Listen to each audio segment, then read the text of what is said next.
and today we are going to be talking about Phase 4 of the MCU. The phase that began with, what was it, a One Division, and up till now, when we are making this video, currently is going through the show She-Hulk. So, compared... Also, before She-Hulk came Thor: Love and Thunder, and also we made a video reviewing that. If you haven't seen that, I recommend that you go check it out. It's 27 minutes long, so take some time. It's very detailed. Very detailed. Okay. And also very awkward. Okay, so the three reasons. So like I said earlier, what we're going to be talking about today is why Phase 4 isn't as good as the previous phases. And there are three main reasons for this, which we are going to outline in this video. The first reason is high expectations after Endgame. The second reason is the role that Phase 4 has to play in the wider MCU. And the third reason is politics. Just literally politics. So buckle up as we explain to you the problems of Phase 4. If you enjoy this video, don't forget to subscribe. Every single subscriber counts in the early race. So, it's free, and you can always change your mind later, but you won't. You would. You definitely would. And also make sure to like, share this video, and turn on notifications for future videos. Trust me, there are going to be a lot of other videos, so you want to stay subscribed. Okay, so, first of all, high expectations after Endgame. So, there's no secret that Phase 3 of the MCU has some of the greatest MCU movies to date. From Thor Ragnarok, Avengers Infinity War, Avengers Endgame, and some more great classics.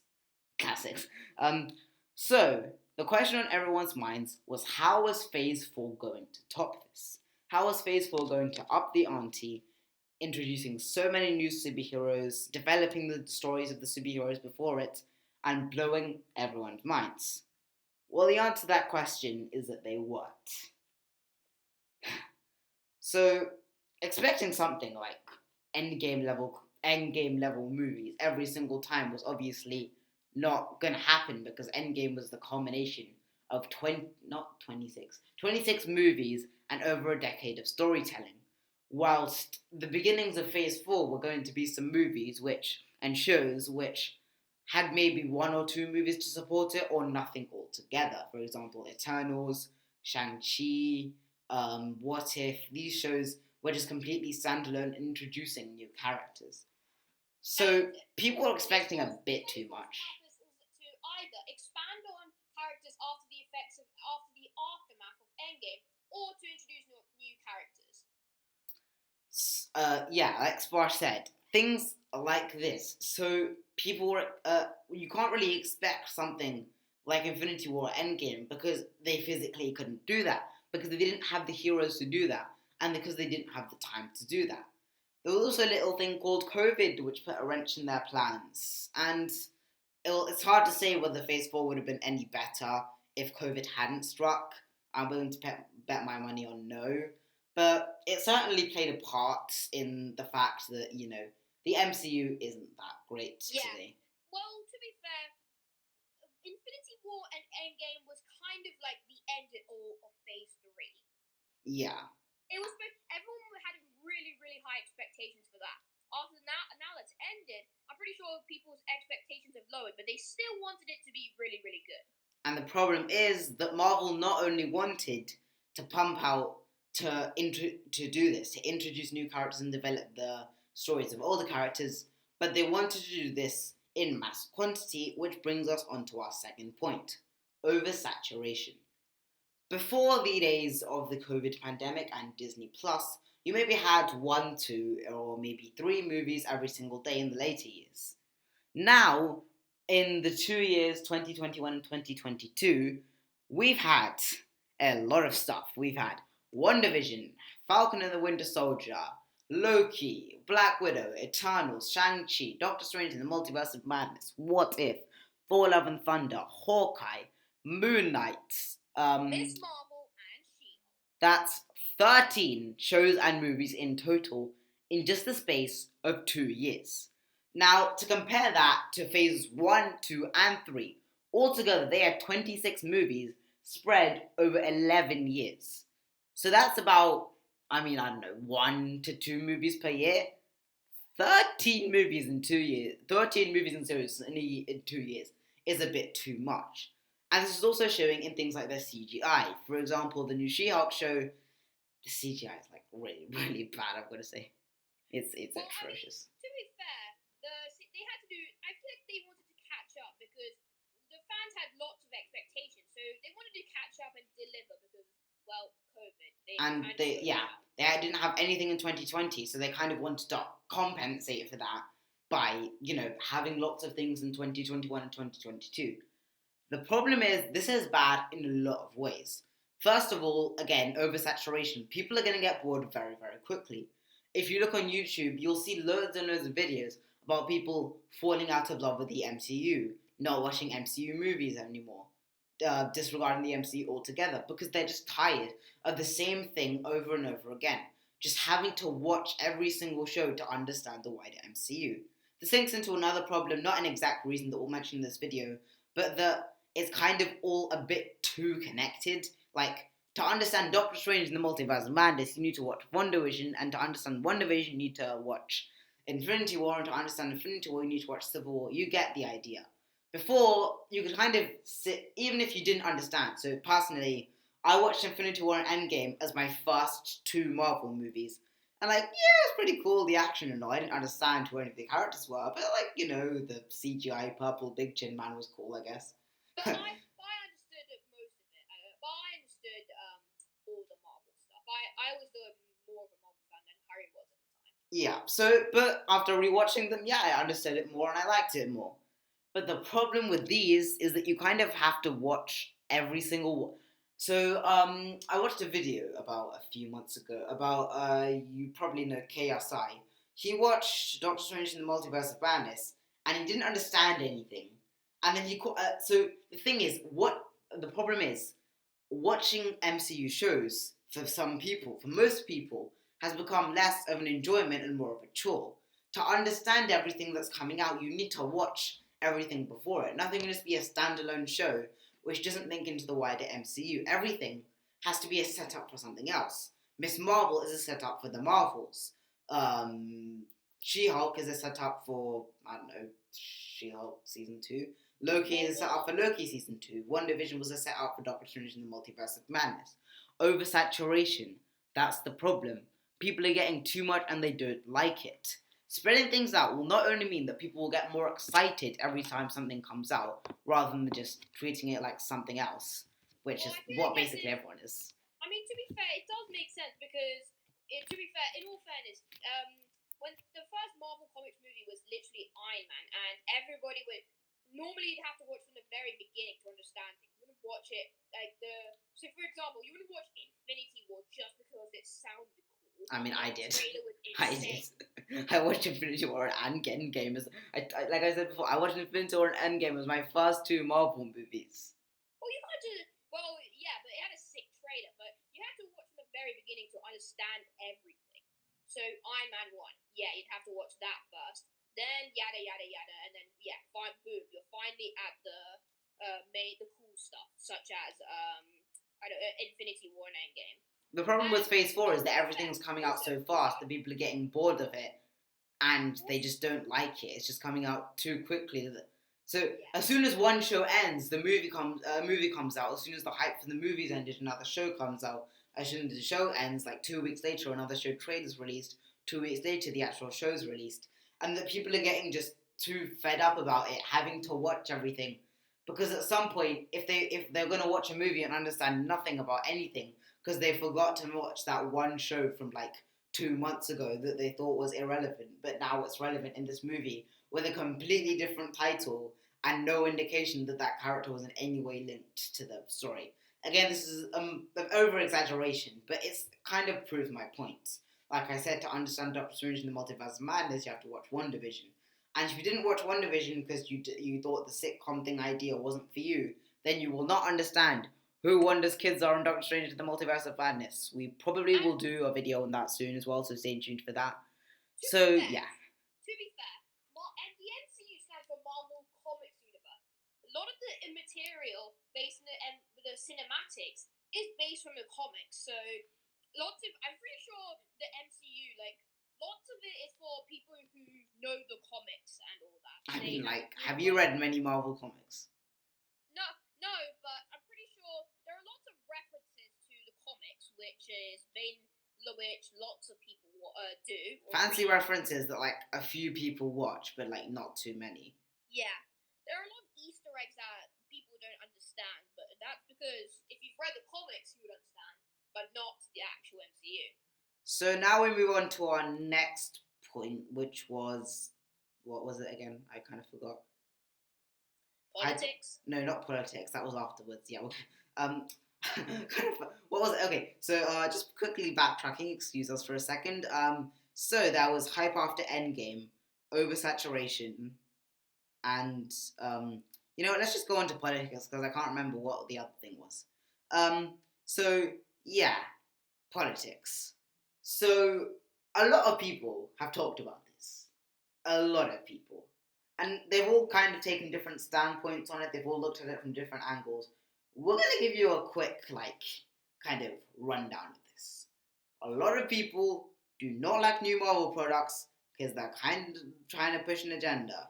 Like, the new She-Hulk show is really, really unsubtle-y trying to push the idea that women good, men bad. Like, very not subtly. If you watch like any scene, basically any scene from the show, you will understand what I'm talking about. There is literally just like all the female characters in the show are just the epitome of absolute perfection. All the male characters in the show, apart from like one, are just absolutely annoying and worthless and like rude, just like every single person. So yeah, and the problem with that is that no one watches a Marvel movie for politics. No one wants to watch a Marvel movie with politics. They want to watch a Marvel movie or a Marvel show to be treated to some good old action, to some, I don't know, maybe whatever the show has to offer. If you're watching WandaVision, you're watching like a sitcom kind of thing. If you're watching Falcon and the Winter Soldier, you're looking at a more grounded, more MCU like action show. You're not looking for identity politics. What? Falcon and the Winter Soldier. Yeah. And for the most part, Falcon and the Winter Soldier did okay on the racism part until like right at the end when it was a bit like over. But yeah, it was okay, I guess. As well as the different genres, there are also like the different morals and different like tropes that focus on. So for example, Falcon and the Winter Soldier, it's focused on like a buddy cop dynamic, while WandaVision is focused on like a comedy sitcom type. And Doctor Strange in the Multiverse of Madness is a sort of horror film. Horror and kind of magic fantasy in a way. Yeah, I mean, kind of all Marvel movies are kind of fantasy. That's true. Yeah, and the reason that this is such a problem is that, well, there's a little thing called fan baiting. You might not have heard of it. It's basically where companies and industries do their best to annoy the fans as much as possible, to essentially bait the fans into criticizing their show. And okay, so essentially it goes like this. So using the new Lord of the Rings show as an example, a lot of people were not happy about the fact that a black actor was cast to play an elf. Because if you don't know, Lord of the Rings is set in Middle Earth, which is like a medieval Europe kind of place. And essentially, people were unhappy about that. So Amazon used that to actually like negate any actual criticism. So say you didn't like the show because it was boring. No, you can't hate the show now because then you're a racist. That is essentially the idea. That is one of the various problems with including identity politics in. Because it means that studios can use that to their advantage with fan baiting. And like, as the name suggests, the fans don't really like it when you bait them. Swash, anything to say? Yeah, that is true. That is true. And, well, yeah, that's basically... I mean, yeah, it's just that... Oh, I remember the last bit now. So that's basically all we have to say about our gender politics and identity politics. It's not as big as a problem as the other things. A lot of people really, really don't like it. I would say it's probably okay in most properties. Like, it works. Not that it works, but for the most part, most creators have the um, knowledge to keep it relatively subtle. Apart from the She-Hulk creators, they're very bad at doing it. When Swash eventually gets round to watching it, probably when he comes over to my house or something, then we'll review it. But so now onto the final point, the one that I missed earlier. The final reason that Phase 4 is not very good, and this isn't, it's maybe probably the biggest point, is its purpose. So, let's lay it down like this. Phase 1's purpose was to set up the main 6 Avengers: Iron Man, Captain America, Thor, and Hulk, and the Arrow guy, and the Hawkeye, and I probably missed someone out. You know the 6 Avengers. That was Phase 1's point. Phase 2's point was essentially expanding on that. Iron Man 3, Thor 2, Captain America 2, Avengers Age of Ultron all expanded on the stories of characters already introduced. I'm pretty sure in Phase 2 we didn't get any new characters. Apart from that. Huh? Ant-Man was in Phase 3, I'm pretty sure. No, it was in Phase 2. Okay, Phase 2. Yeah, and you had the occasional Ant-Man introduction, a character introduction like Ant-Man. And Phase 3's purpose was, again, developing on the stories of the characters already introduced and, introducing more characters. The thing was that in the few solo movies that we got in Phase 2 and Phase 3, you always had a kind of anchor.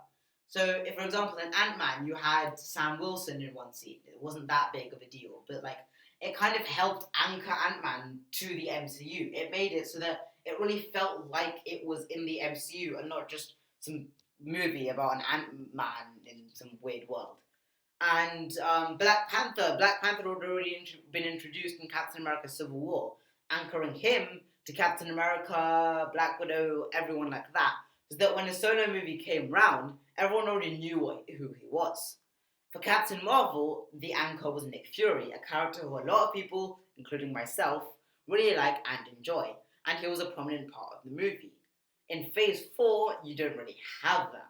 For example, in movies like Moon Knight, in shows like Moon Knight and Miss Marvel, you don't have any Moon Knight, Miss Marvel, and I add Shang-Chi and Legend of the Ten Rings and Eternals.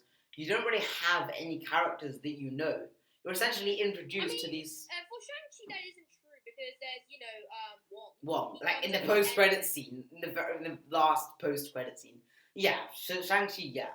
But the main problem with the Eternals was that it tried to introduce way too many characters, and it failed. None of those characters. I feel like there should have been more murder in Eternals. I feel like as a war, Eternals should have been murdered. I mean, half of them died in the space of the movie itself. Actually, not half, almost half. Oh my days. Okay. And so that's Phase 4's purpose. But Phase 4's one of Phase 4's purposes. But Phase 4's other purpose is to expand on the stories of previous heroes, like Thor: Love and Thunder, Falcon and the Winter Soldier, Hawkeye, Loki, WandaVision, etc.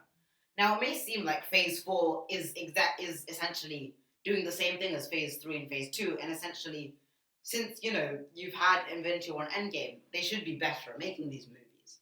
Well, yeah, but again, like we mentioned before, high expectations, oversaturation, politics. But as well as that, no one important really died until Endgame and Infinity War. Infinity War, you had Vision die. In Endgame, you had Captain America grow old. You had Iron Man die. You had Black Widow die. So essentially, a lot of the characters introduced are kind of legacy characters. So in Black Widow, we're introduced to Yelena Belova, who is essentially the replacement for Black Widow. And Falcon and the Winter Soldier, we have Falcon, who is a replacement for Captain America.